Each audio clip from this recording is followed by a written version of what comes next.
道你是委屈，我不相信。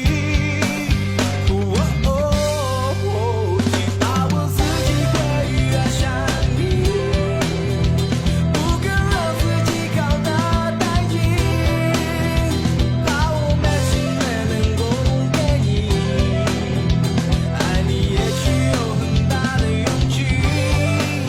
只怕我自己会爱上你，也许有天我已经不自己，想能就让自己苦了自己，发现你是我幸福的意义。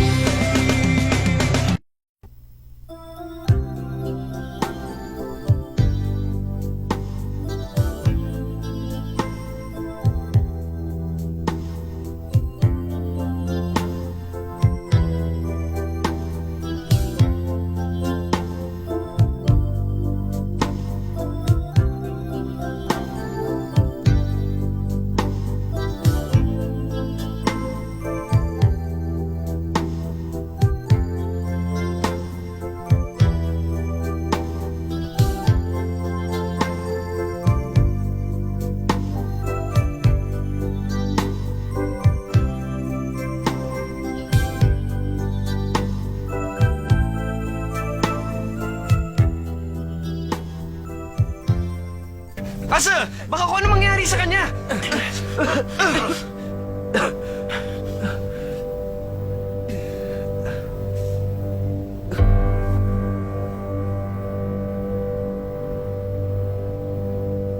Umalis kayo sa bahay ko ngayon, Tim.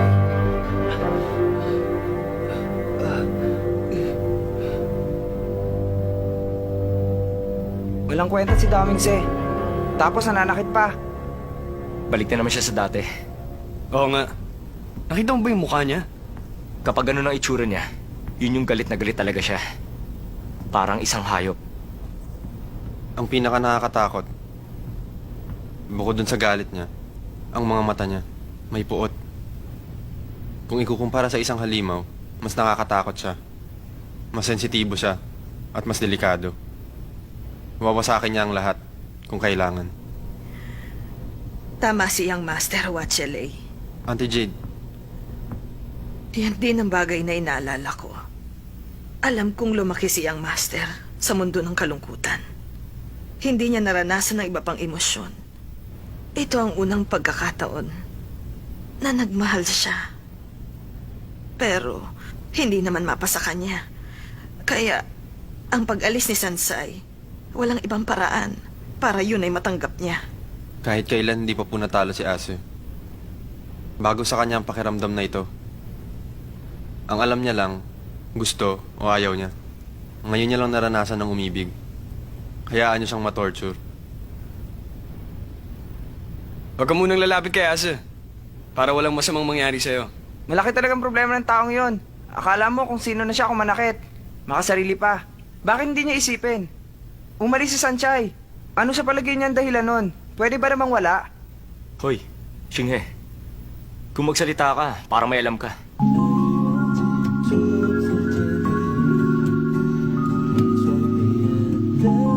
Ewan ko ba?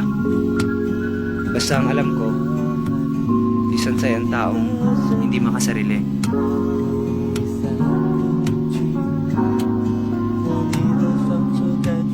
Ba? Na dahil sa problema ng pamilya natin, iniwan ni Sanchay si Dao Mingse?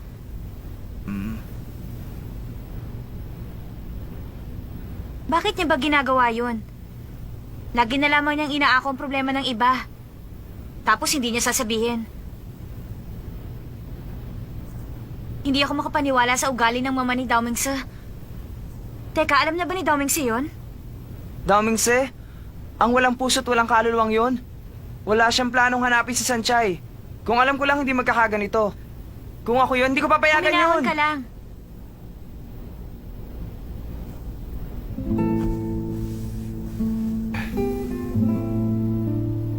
Nasaan kaya siya? Kawawang Sanchay. Baka nag-iisa na siya at nalulungkot.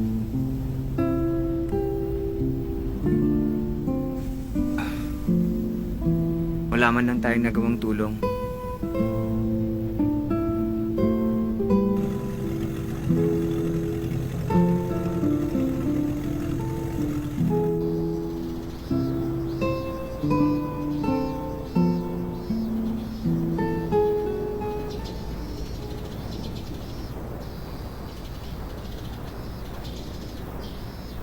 Ah, ikaw pala si Sanchay.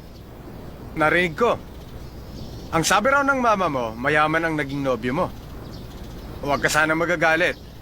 Pero ang sabi ng mama mo, kapag kinasal ka na, wala ka na raw poproblemahin sa pera.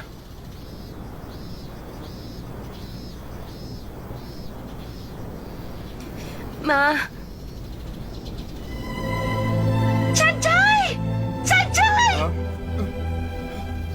Narito ka! Mabuti naman at nabunalong ka! Miss na miss ka na ni Mama, anak! Bisa-bisa kita, anak. Sanchay!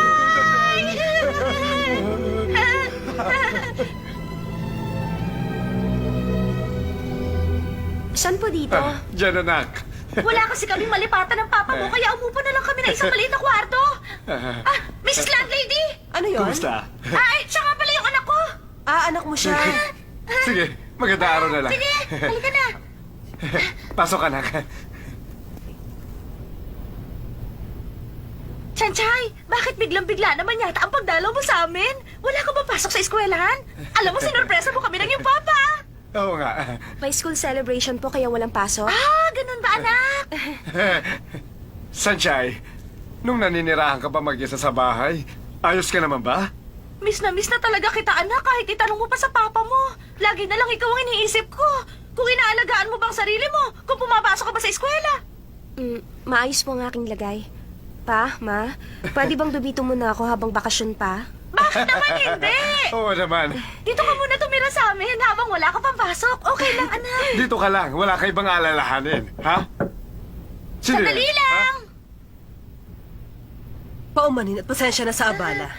Naisip ko, total narito rin lang ang anak mo, bayaran mo na ang bill ng mga hindi mo pa nabayaran. Ito ang bill sa tubig, kuryente, renta at gas. Nakalista ng lahat, pakitingnan mo na lang. Sige, maraming salamat. $80,000! Ayuwe, huwag ka na mag-alala, wala nang interes yan. Hindi ba ang sabi mo sa akin dati, mayaman ang nobyo ng anak mo? Pabayaran mo na muna sa kanya, para wala ka ng utang. Pag-usapan niyo muna ang tatlo yan.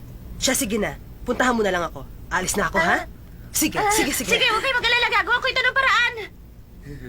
Sanchay, ang akala kasi ng mga ibang tao, mahilig kami umasa ng papa mo sa mga bagay na libre. Ay, oo nga. Nalaman kong hindi pala kaya ng papa mo ang pangingisda. Bukod sa nahihilo, lagi pang nagsusuka pag nasa dagat na. Tama. Kinakailangan pa siyang bantayan ng iba. Wala man lang siya kinikita kahit 1 sentimo. Ay, oo na. Pero huwag niyo na maipagkalat sa ibang tao na meron ako mapapangasawang anak mayaman. Anak, pasensya ka na. Alam mo kasi hindi ko lang matagalan ang pangmamaliit nila sa amin. Kaya nabigla ako. At nasabi ko sa kanila ang ganun. Pero magkakatotoo naman yun, di ba? Kapag nakasal na kayo ni Dao Mingse, magiging mayaman na tayo. Tignan ko lang kung maliitin pa tayo, di ba? Ha? Pero nakikiusap ako na huwag niyo na ipagkalat yun. Diamond! Totoo ba ito, anak? Totoo nga! Pwede nating ibenta yun para mabayaran ng mga utang. Hindi pwede. Kailangan ko pang ibalik ito. Siguro galing yan kay Master Daming Sano. Kung talagang ang galing sa kanya yan, magandang balita. Sa wakas!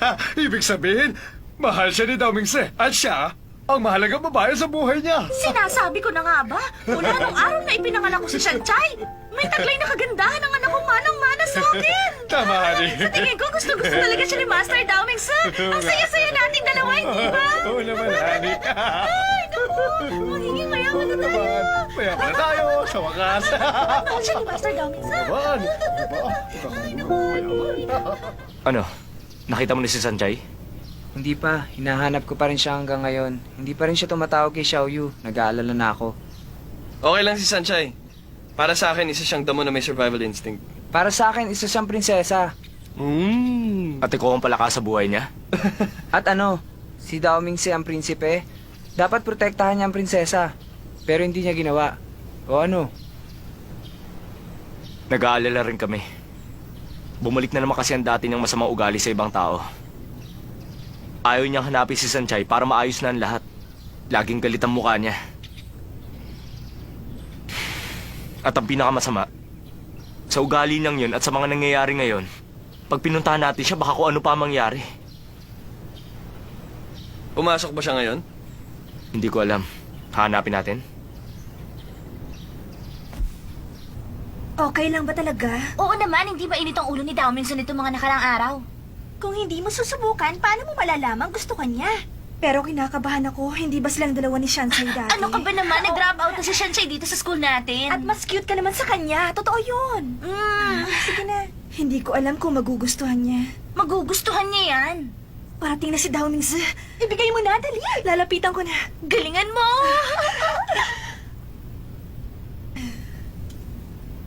Dowmings, ako mismo ang gumawa nito. Ginawa ko para sa'yo. Para sa tea time. Pwede mong kainin yan.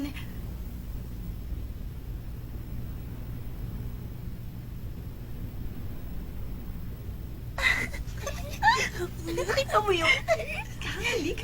Hindi masyadong maganda ang pagka-bake. Pero ikaw ang iniisip ko habang ginagawa ko yan. Matagal ko nang gustong sabihin.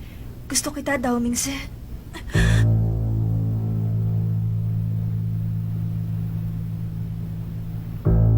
Okay ka lang?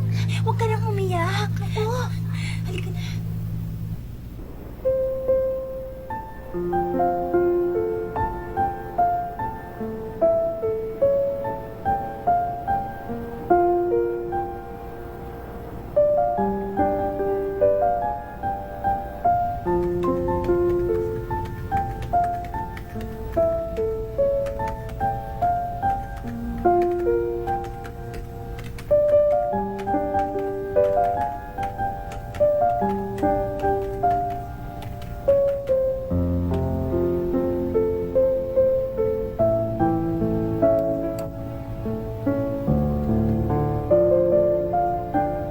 Sanchay, nasaan ka ba ngayon? Sana matanggap ng cellphone mo mga message ko sa'yo.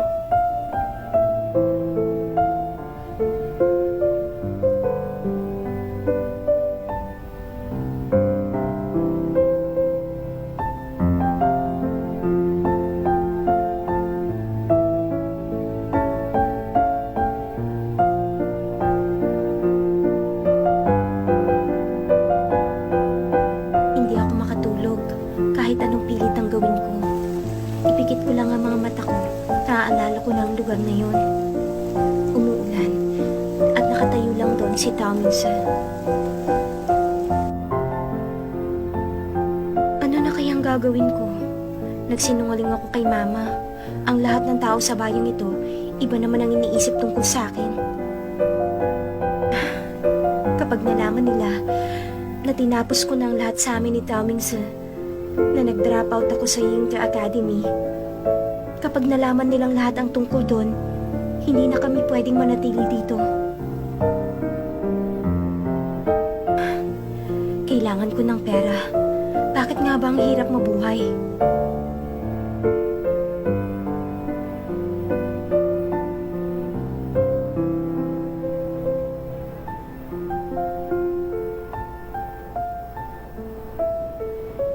Gusto mo ng 500 million? $1 billion kaya? Sabihin mo, magkano bang gusto mo? Dapat tinanggap ko na lang ang pera niya. Kunwari, baliwala. Hindi ko tatanggapin ng pera ng mangkukulam. Mamamatay muna ako bago ko gawin yon.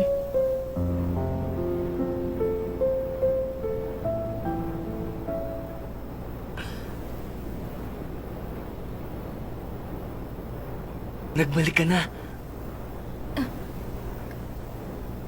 Sinasabi ko na nga ba, babalik ka? Sandali, ano ba? Nagkakamali ka! Teka! Ano ba? Bakit ba? Bitiwan mo ako! Bakit mo ako iiwan? Bigyan mo ako ng pagkakataon. Magsimula tayong ulit. Ha? Bigyan ng pagkakataon, magsimula ulit, hindi kita kilala!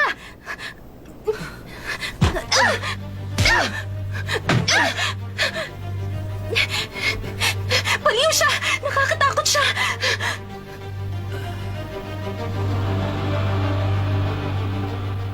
难以忘记初次见你，一双迷人的。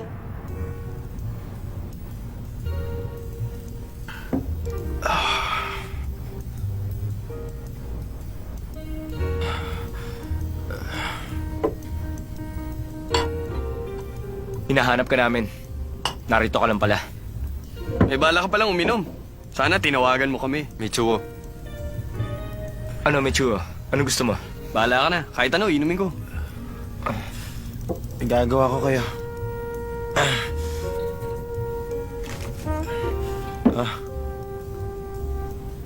Ano ibig sabihin nito? Akala ko ba inumin mo kahit ano? Kasi, lasing ka na. Hindi ako lasing. Gising ako. Kasi, nag-aalala kami sa'yo. Kaya gusto ko naming makausap. Ano ba nangyayari sa'yo? Tama na yan, Simen. Hindi tayo iinom. Magbayad ka na. Kasi, umuwi na tayo. Wala kayong pakialam. Tigilan niyo nga ako.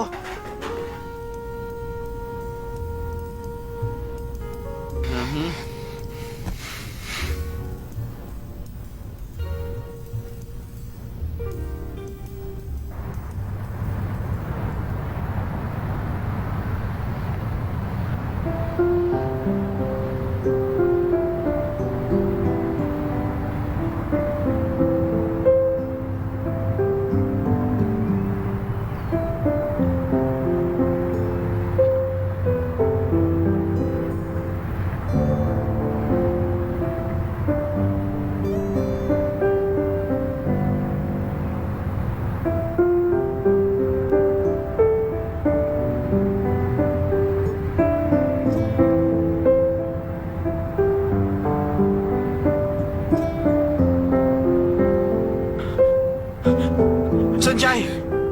Nagkakamali ka.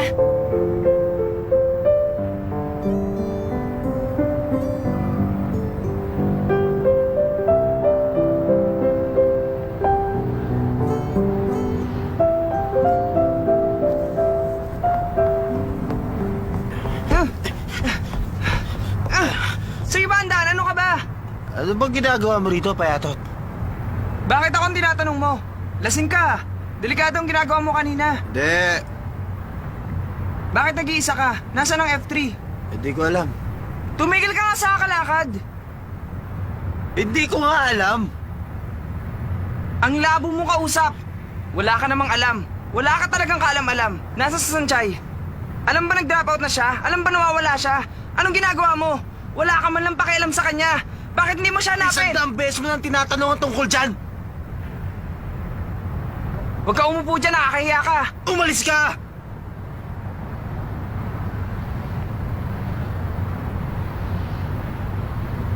Bakit? Gusto ko rin malaman kung bakit. Sino makakapagsabi sa akin?